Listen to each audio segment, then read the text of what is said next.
Assalamualaikum warahmatullahi wabarakatuh.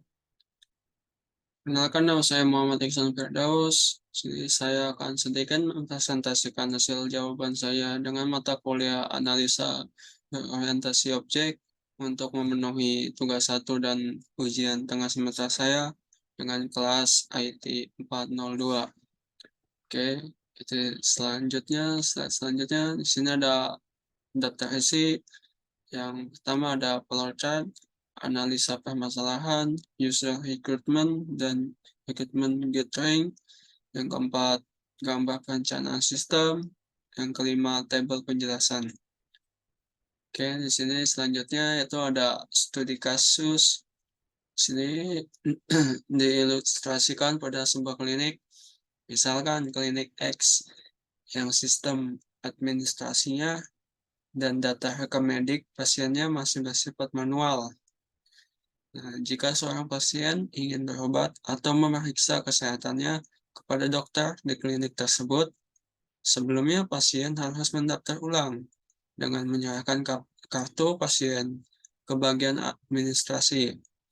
Tetapi, bagi pasien baru yang belum pernah berobat di klinik tersebut, pasien baru itu harus mendaftar terlebih dahulu untuk didata dan mendapatkan kartu pasien. Nah, setelah mendaftar ulang, pasien menunggu di ruang tunggu sampai bagian administrasi mempersilahkan pasien masuk ke ruangan pemeriksaan untuk diperiksa oleh dokter.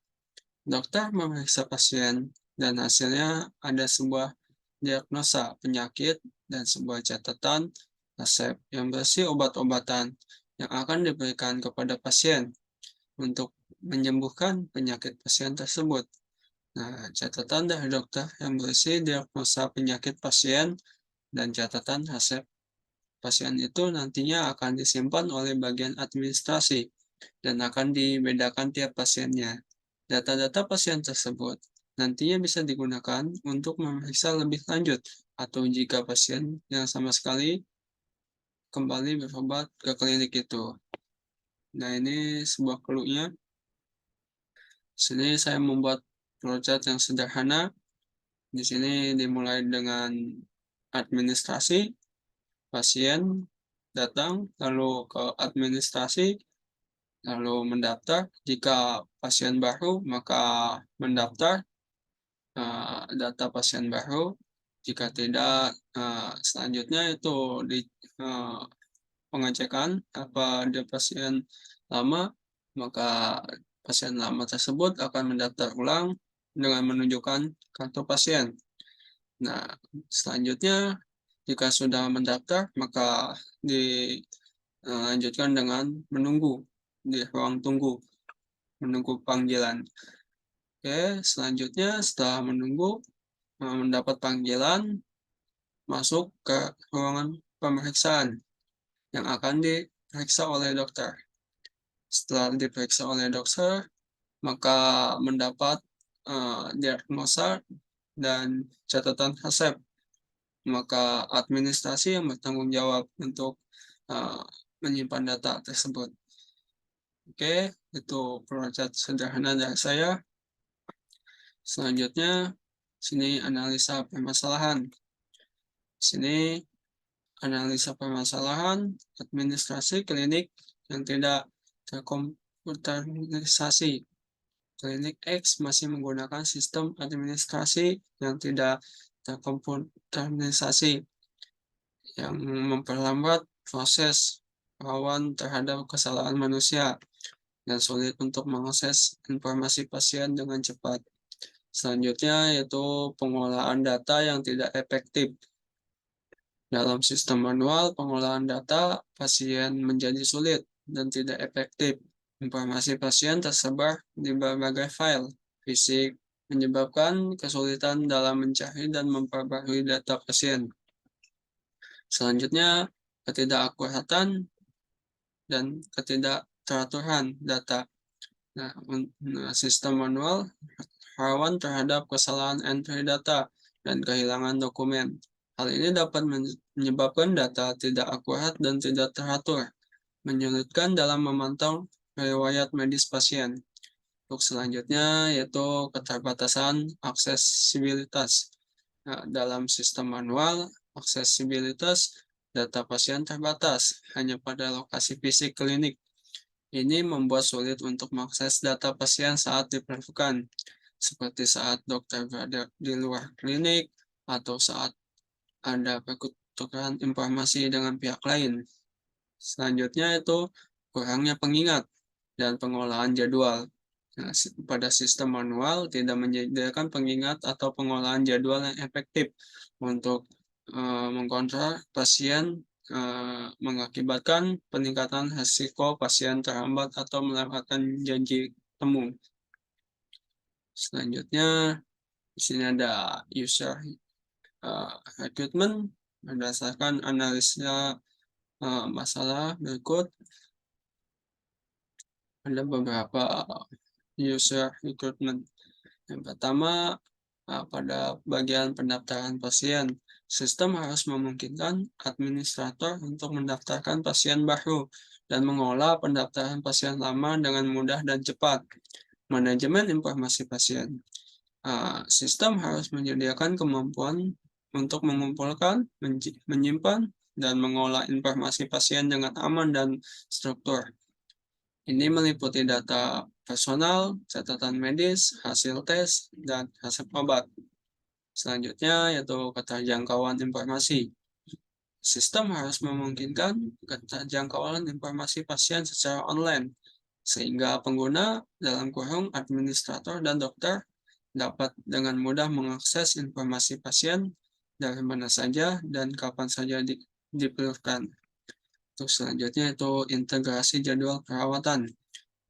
Sistem harus menyediakan fitur pengingat dan pengolahan jadwal perawatan pasien, termasuk notifikasi kepada pasien dan kemampuan untuk mengatur ulang janji temu. Untuk selanjutnya, keamanan informasi. Seringkali sistem harus memiliki lapisan keamanan yang kuat untuk melindungi informasi pasien dari akses yang tidak sah atau kehilangan. Ini termasuk enkripsi informasi, autentifikasi pengguna, dan backup rutin.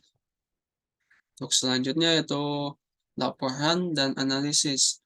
Sistem harus dapat menghasilkan laporan dan analisis yang berguna untuk mengamati tren, kinerja, dan efektivitas perawatan pasien. Untuk selanjutnya itu antarmuka pengguna yang mudah dipahami.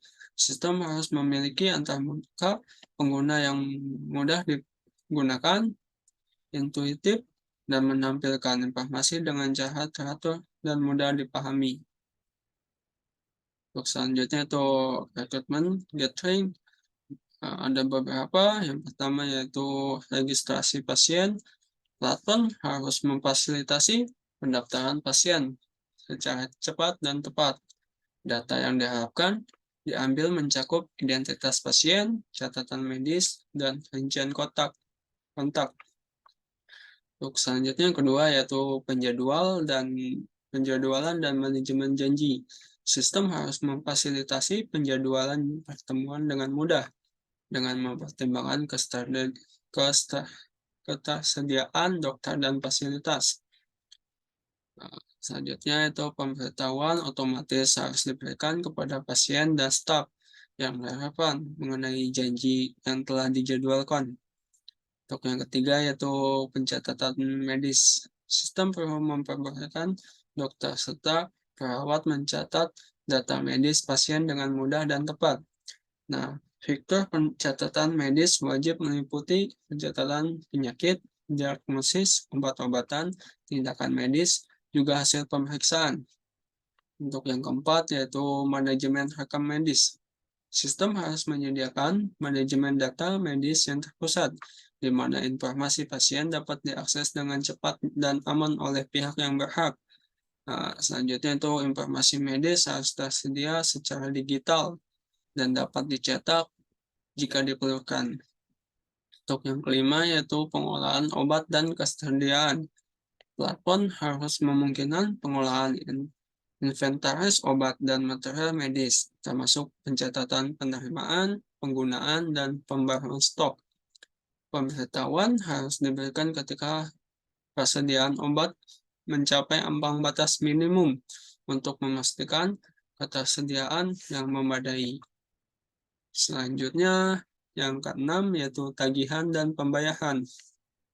Sistem harus dapat menghasilkan tagihan secara otomatis untuk layanan medis yang diberikan kepada pasien. Sistem juga harus bisa memproses pembayaran dari pasien melalui beragam cara pembayaran seperti uang tunai, kartu kredit, dan asuransi. Yang ketujuh, laporan dan analisis. Platform harus menawarkan opsi pelaporan dan evaluasi yang memperbolehkan pengurus klinik untuk menghasilkan catatan tentang data pasien, kinerja klinik, dan kepatuhan terhadap peraturan. Catatan harus bisa diatur ulang dan dibawa keluar dalam berbagai format seperti PDF, Excel, atau Word. Yang kedelapan yaitu keamanan data. Agar data medis pasien terlindungi dari akses yang tidak sah atau kebocoran data, sistem harus dilengkapi dengan tindakan pengamanan yang tangguh. Pengguna hanya diberikan akses ke data sesuai dengan peran dan tanggung jawab masing-masing. Yang kesembilan yaitu antarmuka pengguna yang intuitif.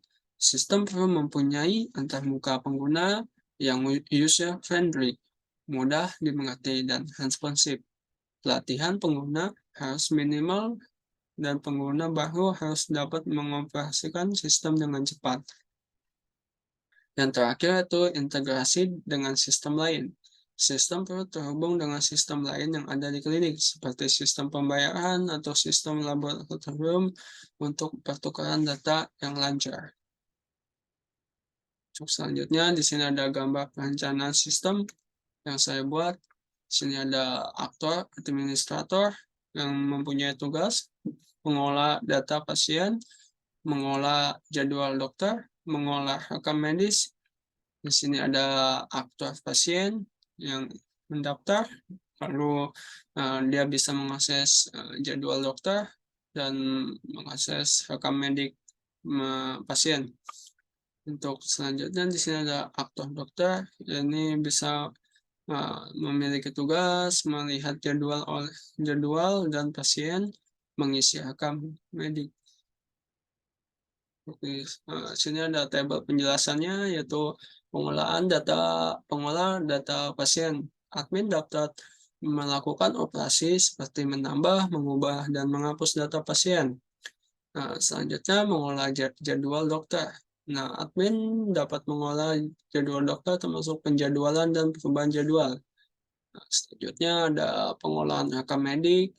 Di sini admin dapat mengolah rekam medik pasien termasuk mencari, menambah, mengubah, dan menghapus rekam medik. Di sini juga ada melihat jadwal dan pasien. Dokter dapat melihat jadwal kerja mereka serta informasi pasien yang terjadwal untuk konsultasi dan perawatan. Di sini ada mengisi rekam medik. Dokter dapat mengisi rekam medik pasien setelah melakukan konsultasi atau perawatan. Ini mencakup informasi seperti diagnosis, resep obat, dan lain-lain. Mendaftar. Pasien dapat mendaftar untuk membuat rekam medik dan mendapatkan jadwal dokter. Di sini mengakses rekam medik. Pasien dapat mengakses rekam medik mereka sendiri untuk melihat informasi tentang diagnosis, resep obat, dan lain-lain.